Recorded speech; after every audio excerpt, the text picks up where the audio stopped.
Ça va. Bonjour. Nous allons parler aujourd'hui de maladie et de guérison. Posons en premier que Dieu est souverain et que si ces deux mots, maladie et guérison, sont terribles pour nous, terribles parce que d'une part nous ne voulons pas être malades et d'autre part quand on est malade on aimerait bien guérir mais ce n'est pas toujours le cas. Alors posons en premier que Dieu étant souverain, alors toutes choses le servent et nous comprendrons finalement pourquoi Dieu a permis qu'il y ait tout cela et qu'est-ce que nous avons nous à faire à faire avec la maladie, comment est-ce que ces choses peuvent nous être utiles et utiles dans l'œuvre de Dieu. En premier lieu, on pourrait dire que toute maladie ne provient pas d'un péché. Par exemple, s'il y a ce qui s'est passé à Tchernobyl a produit un nuage radioactif sur la France et que il y a eu des gens qui ont été touchés et qui ont eu des problèmes de santé à cause de cela. Et donc il y a eu un problème qui ne dépend pas d'eux. Eux n'ont pas forcément péché, mais par contre, eux ont été malades. Alors, posons cette réalité de manière absolue. Toute maladie ne vient pas d'un péché, mais par contre, disons-nous bien que tout péché peut produire une maladie.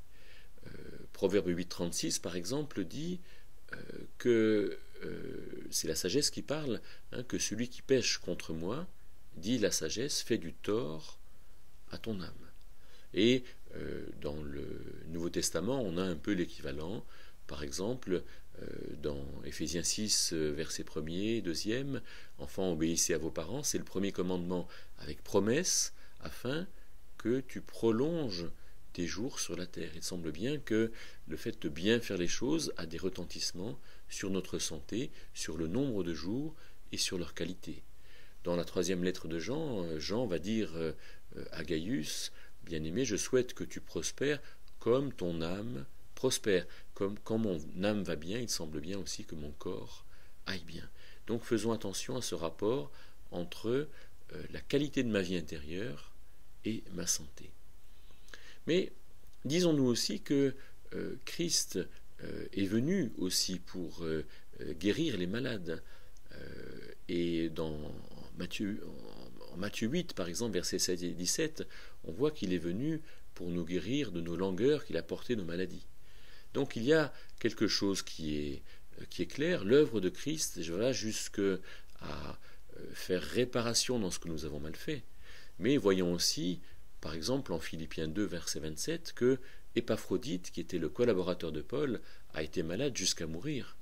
Voyons aussi plus tard, puisque Philippiens a été écrit dans les années 60, mais vers les années 64-65, Paul écrit à Timothée, en 2 Timothée 4, verset 20, il dit « J'ai laissé Trophime malade à Milet ».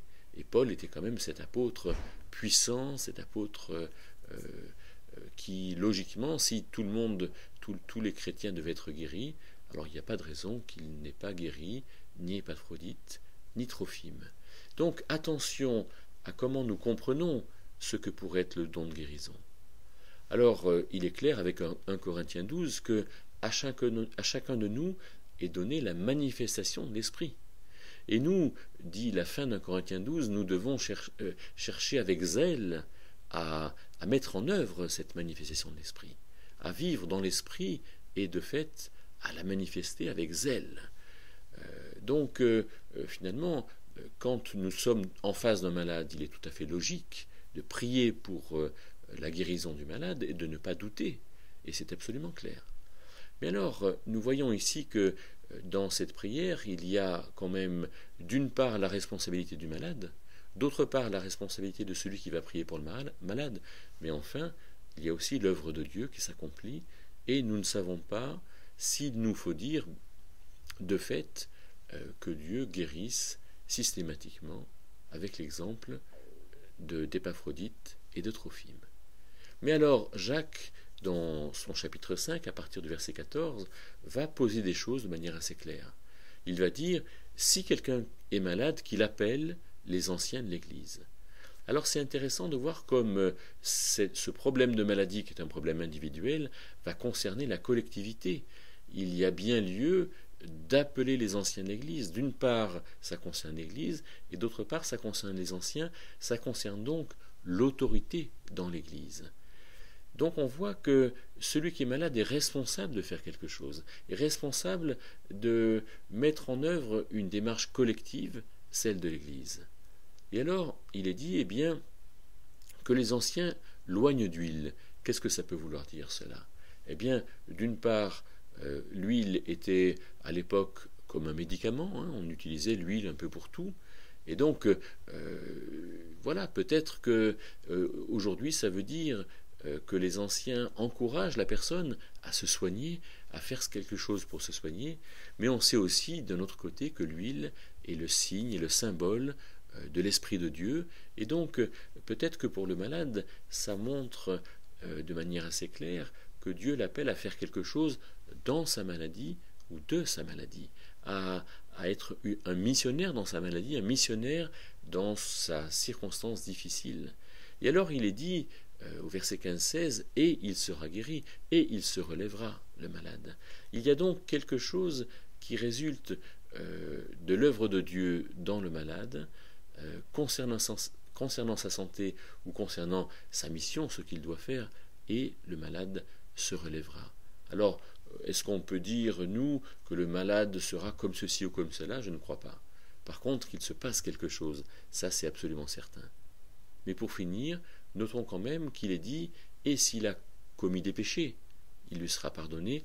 Confessons donc l'un à l'autre nos péchés. » Et cela montre que dans ce cadre de maladie et de guérison, faisons attention à ce que nous faisons mal. Faisons attention à dire ouvertement ce que nous faisons mal. Et de fait, peut-être que c'est aussi une des manières pour que l'œuvre de Dieu se fasse en nous et chez les autres.